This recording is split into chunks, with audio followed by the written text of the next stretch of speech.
Ang tinutukoy ng ating Panginoong Jesucristo, pamilya, ay mas malawak kaysa doon sa pamilyang nasa ating isip. Di ba? So nasa labas ang kanyang ina at mga kapatid at pinatatawag siya. Ginawa itong pagkakataon ng ating Panginoong Jesucristo upang ipaunawa sa atin na siya ay lampas o beyond doon sa pag-unawa natin ng human family. Our understanding of the human family is simply beyond that. And it cannot be contained to our understanding of natural human family. Di ba? Pag-unawa. Kasi ang alam lang natin, ina, ay di yung pinanggalingan natin. Ang alam natin, kapatid, ay yung nanggaling sa kaparehong ina. Sila ang ating mga kapatid. Ngayon, ang tinuturo sa atin ng ating Panginoong Jesucristo, ang aking ina at mga kapatid ay ang sinumang tumatalima sa kalooban ng Diyos. Alam natin, tayo naging mga anak ng Diyos noong tayo ay binyagan. At ang lahat ng binyagan, kung tutuusin, ay magkakapatid sa iisang Diyos, sa mas malawak na pamilya ng Diyos. Kaya nga kung papansinin natin, among ourselves, no? Kumbaga may mga organization o samahan tayo sa simbahan, we call each other brother and sister. For there is truth in that.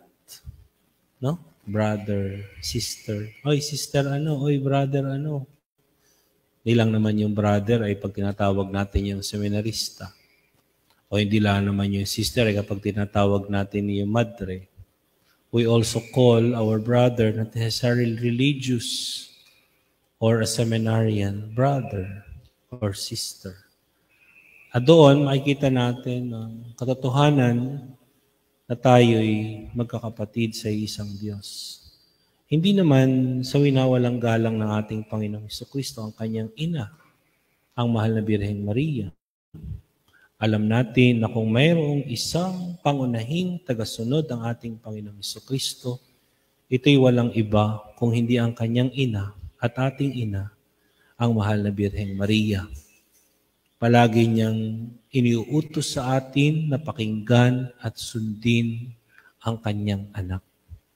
Ang isa sa mga paborito kong atas ng mahal na Birheng Maria ay noong sila'y dumalo sa kasalan sa Kana at nakita ng mahal na ina ang pangailangan ng mga bagong kasal. Kaya idinulog niya ito sa ating Panginoong Jesucristo. Pagkatapos nang sabihin niya sa kanyang anak ang ating Panginoong Jesucristo, yung pangailangan ng mga bagong kasal, ang sinabi niya sa mga tagapagsilbi, gawin ninyo kung ano ang ipag-utos niya. Bago niya tayo inutusan na gawin ang nais ng ating Panginoong Jesucristo, siya na muna ang unang gumawa. Siya ang pangunahing alagad ng ating Panginoong Jesucristo.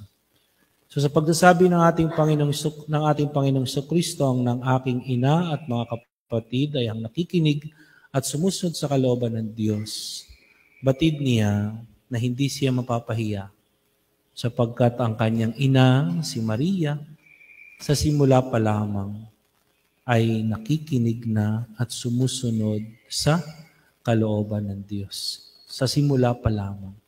Kaya nga siya naging ina ng Diyos mula sa kanyang paglilihi hanggang sa kanyang pagdadalang tao at pagluluwal sa ating Panginoong Jesucristo hanggang sa paggabay niya sa simbahang itinatag ng ating Panginoong Jesucristo. Si Maria ay isang alagad ng ating Panginoon. Okay? Kaya nga upang tayo'y manatiling pamilya ng Diyos, kaniyang mga kapatid. Hindi ba? Sa iisang Diyos. Kaya tayo magkakapatid sa isang Diyos. Si Jesus ay ating kuya, the firstborn of many brothers. and sisters. Siya ay yung panganay sa atin. Siya ay ating kapatid at tayo'y may iisang Diyos na ating Ama. Kaya nga ipinakilala niya sa atin ang Diyos bilang ating Ama na kanyang Ama. At sinasabi niya sa atin palaging tawagin natin ang Diyos bilang ating Ama. Okay? So, sino ang ina at mga kapatid ng ating Panginoong Jesucristo? Tingnan mo yung respeto niya, no? Yung respeto, paggalang, yung intimacy. Biro mo kang ang isang tao ay ituring ng ating Panginoong Jesucristo na kanyang ina at kanyang kapatid, siya'y Diyos. Pero sino daw ang mga ito? Ang kanyang ina at mga kapatid ay ang sinumang tumatalima sa kalooban ng Diyos. Sikapin nating mapanatili ang ugnayan na ito sa ating Panginoong Jesucristo, ang ating kapatid, ang ating kuya, sa ating iisang Diyos, ang ating Ama. Amen.